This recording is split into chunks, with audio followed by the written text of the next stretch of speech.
everybody, Liz Merrick here again, and welcome to the Sugar Geek Show. And today is Father's Day. Woo, Father's Day! Yay. Today I have my very first special guest, and it is an actual real father, also my husband, known as Dan. Hello. And this is the Father's Day cake I made for him. And we're expecting our first, and so I wanted to make him something really special and something that he would really like. So there's two things that Dan really likes: beer and food. Mm-hmm. Yeah. So I didn't, go too crazy or out of the box. Obviously, the beer bottle cake has been done before, but I don't think I've seen any tutorials on it. So I thought I would do a fun tutorial on how to make like a beer bottle cake with like the sugar bottles. Like, these are not real beer bottles. In case you have not seen a beer bottle cake, these are made out of sugar. Ice cubes are made out of sugar. And then just for fun, a gigantic hamburger cake. Yeah, cake, yeah. Right? Yeah, it's crazy. So what did you think of these cakes as a father? Did you think it was cool, or you were like, oh, yeah, whatever? no, like I don't remember any time that I've ever seen a father get a cake for Father's Day. I don't know if maybe that's just the region that we live in. We live in Northwest in America, but I've never known any fathers that have gotten a Father's Day cake. So I think this is cool because it's a little bit different. And that's something that's kind of fun to do for any holiday, really, is to do something that's just like a little bit different than expected. And this is really cool. It's crazy to look at the detail on here and see onions and tomatoes and pickles and stuff. And that's just all cake. Yeah, and it's all cake. So it's crazy, like the idea of cutting into that and eating it and feeling like something is really sweet, and cake-like when it looks like it looks like a burger. Yeah. So I think it's really cool. I really like the idea. So we could have this kind of like set up, like if you wanted to make both of these cakes, this could be like for the guests, because this serves about Right. 24 people, Yeah. and this could be just like for you. This could be like the Ooh, that's a lot for just me. You can do it. It's okay. Yeah. So I'm going to show you guys how to make this cake, and if you are a part of my Patreon page, which is down in the description, the link to that, the tutorial for the beer bottle cake is free, and if you are a patron, then you get the step-by-step PDF tutorial of the burger cake for free. Otherwise, you got to pay $10 for it, like one of the peasants.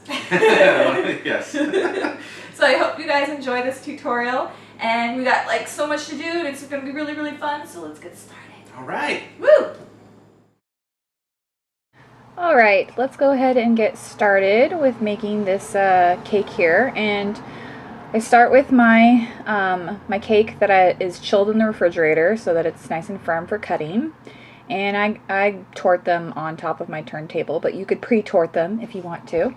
And I'm filling this cake with Oreos and buttercream, which I really, really like, and my husband really likes.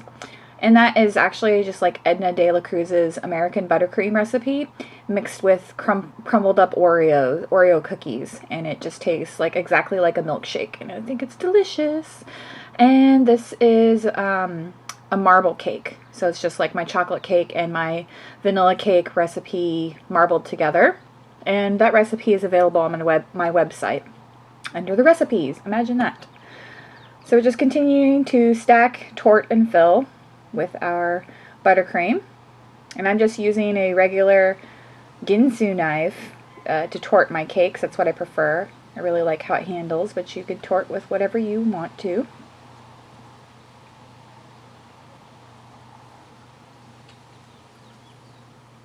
And you can see the cake handles really well because it's been chilled. If this was like a fresh out of the oven cake, it would probably crumble. And I'm just smoothing out the buttercream, the kind of leftover filling part. And now I'm applying a piece of plastic wrap over my turntable to sort of catch some crumbs, because I'm going to trim this cake down a little bit, because we want this to be the shape of a bucket. So about halfway down, I'm just trimming off like a very, very like sliver amount of cake, because you don't really need to trim off a lot for it to start looking like a bucket, to give it a slight slant. So you don't have to like do anything drastic. And I didn't chill this before I started cutting. I just went ahead and started cutting it because the cake is already chilled.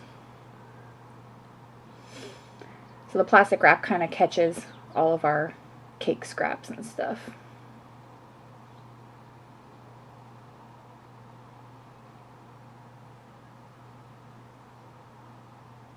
You can see barely any of the board is showing. And then you can just scoop up the scraps and throw them away. Try and keep our workspace semi-clean. And now I'm applying a crumb coat. This is something that I always do. It's just a thin layer of buttercream around the cake to kind of seal in all of the inside filling of the buttercream, so that when we apply our next layer of buttercream, we don't have any cake crumbs stuck in our outside filling, hence called a crumb coat. And this is just like very, very thin. Doesn't matter if you can really see the cake through the buttercream. It's just supposed to be something that just seals in the crumbs, and it also seals in moisture. So this just is a great thing if you need to put your cake back in the refrigerator for a few hours. Once you have a crumb coat on there, your cake's not going to dry out. So this was back in the refrigerator for actually overnight. I'm wearing a different shirt. So I'm applying my second layer of buttercream. And I always start with the top, and I'm just smoothing it out. I'm turning and kind of doing the same motion over and over again to smooth out my buttercream and get it level. And then I go ahead and add another layer of buttercream to the sides with my offset spatula. And I actually get these spatulas from Pastry Portal, pastryportal.com. I really like their spatulas and their piping bags, like pretty much everything they have. It's like not too long. It's like the perfect length. Now we're going to scrape down the sides. This is my Fat Girl Cakes gigantic bench scraper, so it's really great for these tall cakes. And I'm just angling it just a tad, just to keep that angle that we cut into the cake going. And I'm scraping off the excess and kind of spackling buttercream back on and scraping it off. I'm like putting it on and taking it off, kind of like you would spackle a wall. Just in case you've ever spackled a wall, you'll know exactly how to do this process.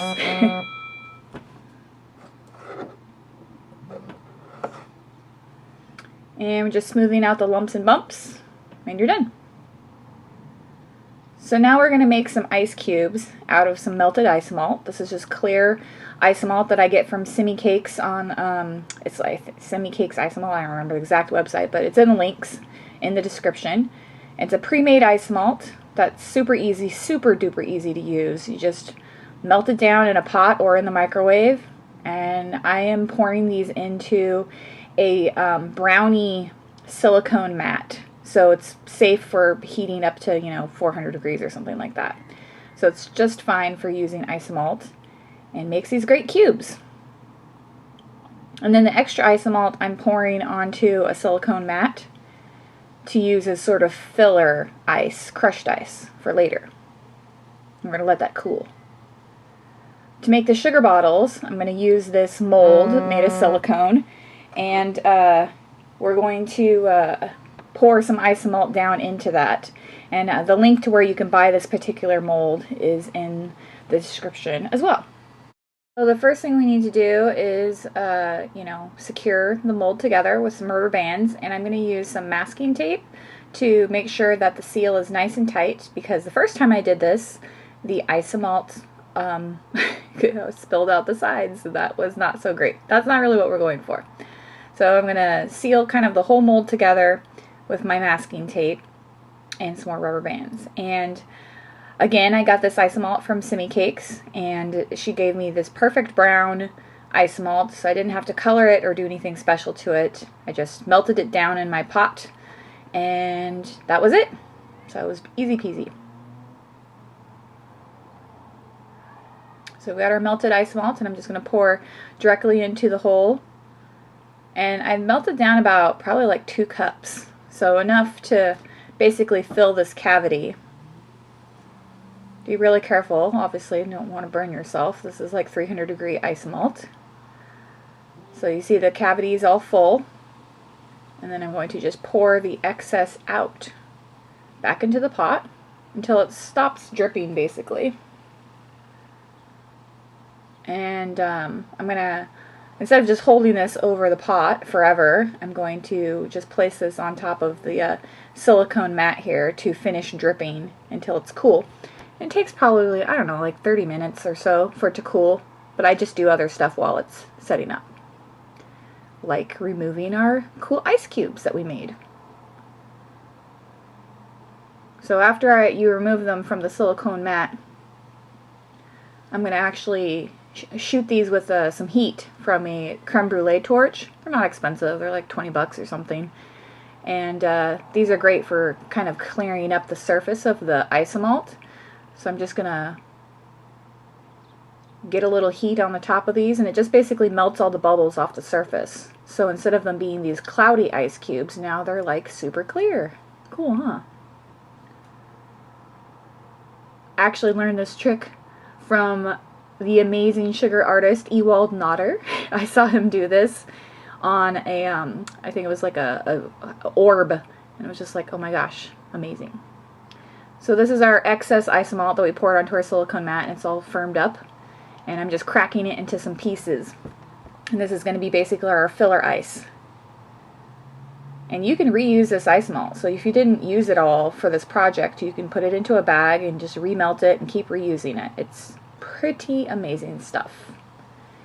The reason I'm using isomalt instead of real sugar is because it doesn't crystallize as much as sugar does. But we're not really going to eat this. It's mostly for looks. So you can see how nice and clear the sugar cubes are. And the little ice shards are really cute. And they're very clear too. And the last thing I'm going to do is spray these sugar cubes with a little bit of vegetable oil, and this just keeps the humidity out of them and stops them from getting cloudy and crystallized. So now that our bottles are all set up, we're going to remove our rubber bands. And if your bottle doesn't turn out, like I said, you can always break it down and remelt it in the pot. It's totally fine. Remove all of our tape. And then we're going to carefully start pulling back the top part of the mold. You don't want to just rip it off. You're just going to kind of gently start loosening things and peel the top off first. Beautiful! Very exciting.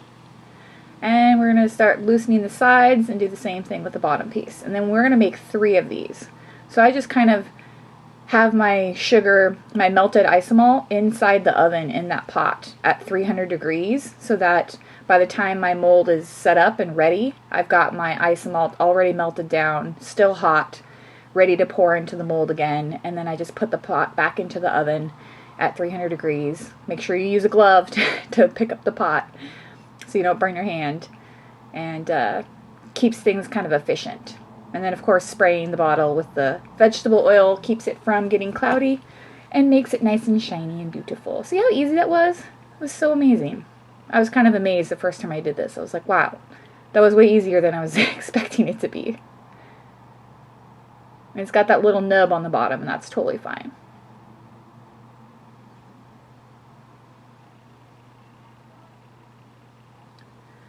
Alright, so now we're going to make the slats for the side of our bucket, and for this I use modeling chocolate, and I actually buy mine from Sweettastic. Link is in the description. And I like their modeling chocolate just because it's just like the perfect consistency for rolling things out. It's like firm but really pliable. I don't know how she does it. It's kind of amazing. But I'm just taking a little bit of the white and a little bit of the brown, and I'm making a light brown modeling chocolate. And I'm going to marble this with the dark brown to kind of make a marbled wood look. So it's like about equal amounts, and I'm just gonna kind of roughly break them into logs, I guess. Stack them onto each other, roll them, and then we're gonna twist them, and then we're gonna roll it again, and we're gonna twist it and roll it again. So this is kind of like how you marble something. You could do this with fondant too, and it creates this really cool marbled technique. And I actually learned this from my really good friend Avalon, from Avalon Cakes. She did this with fondant, and I was like, what? That's amazing. So we've got this really cool marbly textured look. And then once you're kind of happy with it, you can start rolling this out with the rolling pin to about probably, I don't know, about the width of, you know, you would fondant. 1/8 of an inch or so, maybe 1/4 inch. And you want this to be at least, 8 or 9 inches tall. I just kind of roll it out to the width of the silpat mat. I don't really measure that well. And I'm using this wood grain mat to indent wood texture into the surface of the chocolate. That's kind of, Monolin chocolate's really good about accepting textures better than fondant does. So I like using this mat. And this is actually a wood grain mat that's used for ceramics, but it works really good for cake decorating, obviously. So I'm just putting the texture mat onto the chocolate, rolling it, and then I'm going to put this all onto a cookie sheet and put it into the fridge to let it firm up, because it's really soft right now. So while that's firming up, let's go ahead and prepare our board. You could prepare this any way you want, if you had some special foil or paper or whatever that you want to use, but I just happen to have this tissue paper that I really thought was cute. So I'm just putting that over my board. I think this is a 14-inch square. And I'm just folding the edges over and securing them down with tape, packing tape. I'm just folding the corners over like you would a present. And I just barely had enough room to cover the edges with paper. I was really cutting it close, but I really wanted to use that paper, so I was determined to make it work.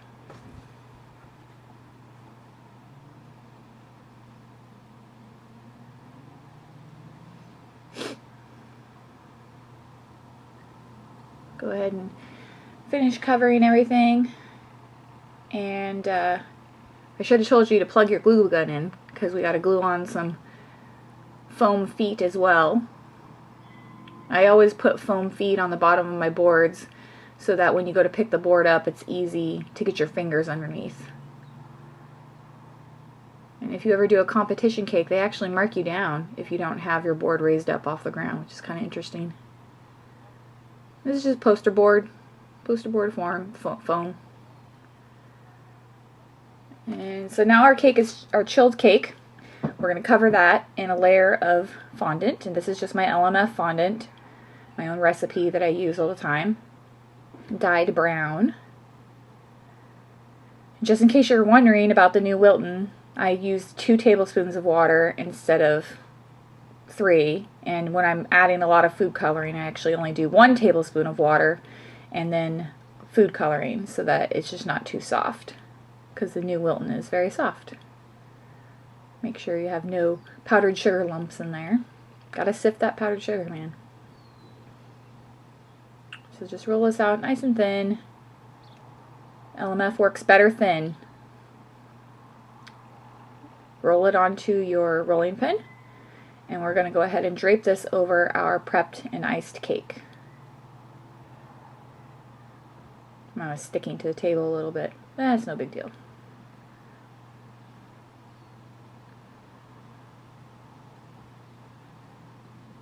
You see I have a little tear there, but I'm just going to kind of squish that together, since we're basically covering everything anyways. It's not that big of a deal.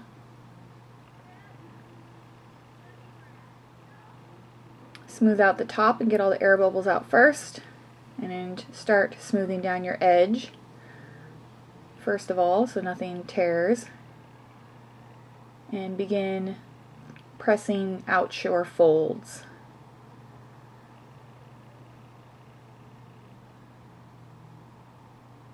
I'm actually going to make a little bit of a lip too here, because this bucket is going to be holding our ice. So I want to make sure that the slats fit nicely up against the edge of the bucket. You don't have to do this. Just kind of, it's kind of like one of those things, like on the spur of the moment I was like, I'm going to do this. I don't know if it's actually necessary, but it worked. Go ahead and trim off your excess with the X-Acto knife. And remember, you can save your fondant. Even if you were to mess up and tear all of this fondant off the cake, you can save that fondant and reuse it. There's no need to get rid of it. I just put mine back in a plastic bag. So now we're going to go ahead and attach our chocolate slats to the outside of this cake. So first thing I'm going to do is coat my entire surface of fondant in a little bit of water to get it sticky, because I want my chocolate to stick to my cake. And you could use piping gel if you wanted to, but I don't know. I think water works fine.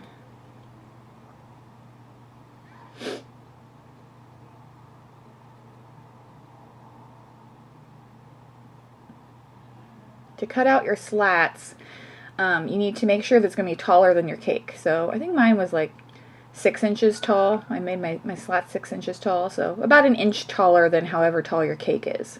So that's how tall you want the slats to be. But first you want to make a nice straight edge. I'm just using a pizza cutter. This is quite firm now, this chocolate, so you have to give yourself press quite hard. I'm using the word quite a lot. I don't know what's going on with that. And I'm marking at the 6-inch mark with a tool.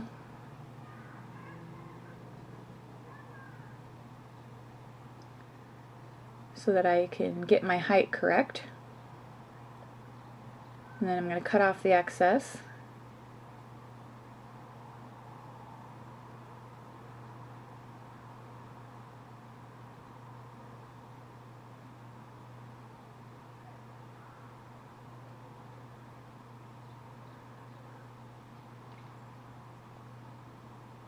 This time I used an X-Acto knife. It was a little bit easier to control, and then I can just kind of like snap off the top. You see how firm it is now. And then to do the side pieces, I'm just going to measure using the width of the ruler, because that was just kind of the easiest thing to do. And I just kept on going until I used my entire piece of chocolate. And I actually had like just enough. I don't know how I did that. It was like I accidentally guessed exactly how much I needed. But if you're good at math, you could probably calculate exactly how many of these slats you needed, but I mostly just guessed. And then the last thing we need to do is just shave off like a little bit of a sliver halfway down each slat, because these are going to attach to the cake at an angle, so they can't be perfectly square. They've got to be sort of like thinner on the bottom than they are on the top, so that when we lay them side by side, they match up perfectly. I'm going to start sticking them onto the cake.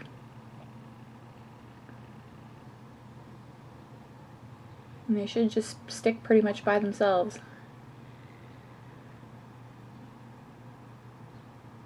Don't worry about so much if there's a gap between them. This is supposed to be a realistic kind of, wooden bucket, so I didn't really worry too much with getting the slats perfect. Just continue on. Slat, slat, slat. So funny word, slat. And then roll out a piece of gray fondant.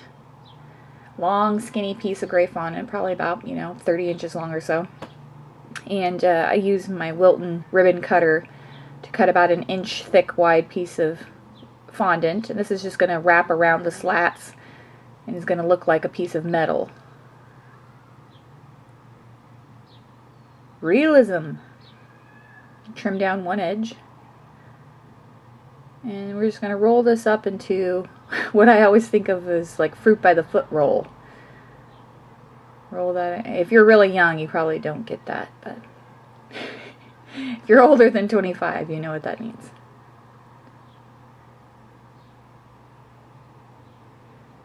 And I'm just going to attach that to the outside of the bucket. Press with your hand and get it to stick to the place where we made the bucket wet. And that's going to kind of help our slats hold together as well. Trim off the excess, and then we're going to use a piping tip to create the look of rivets.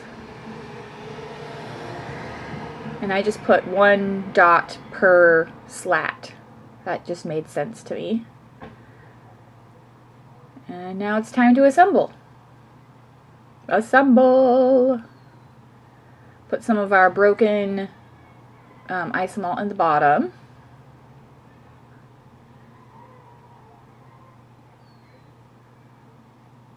And we're going to start putting our bottles inside. And the labels for these bottles, the link to where you can buy them and print them out is in the description. But if you're watching this on my Patreon page, then that was part of your downloadable materials if you were a $5 patron or better. If not, then you can go buy it. Or you can make your own if you're skilled like that. So I'm just pushing that little nubby part of the bottle into the cake, and then I'm just putting some ice cubes behind the bottles to keep them from falling over. Because they like weigh nothing. Like, these bottles are super light.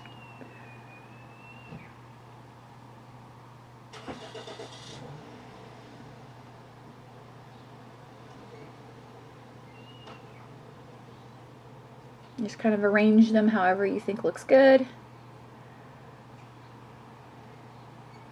And basically secure with isomalt cubes.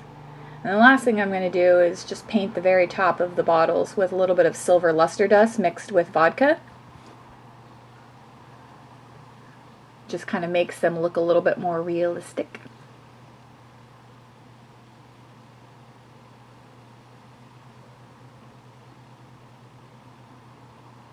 And then if you wanted to, if you purchased the hamburger cake tutorial, then you could make one of those to go with it, or you could just serve the bucket up as is. But that's it. Pretty awesome, huh? And here is the finished Father's Day cake. Got the cool beer bottles with the labels that you can purchase on my Etsy. Links down in the description, or you can get them if you're a patron on my Patreon, which is also in the links. And our gigantic burger cake, which also is a tutorial that you can buy on my Etsy, or if you're a patron, then you got it for free! I hope you guys enjoyed my tutorial on a Father's Day cake, epic Father's Day cake. I sure enjoyed making it. I'll see you guys next time, and thanks so much for watching.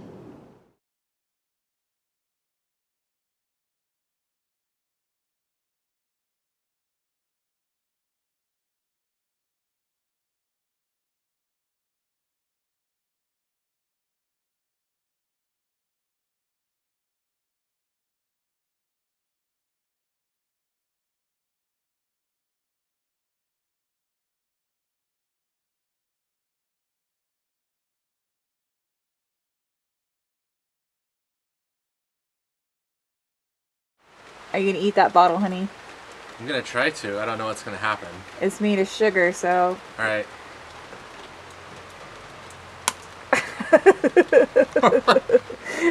Go on, take a big bite. Surprising. Ah. Good job.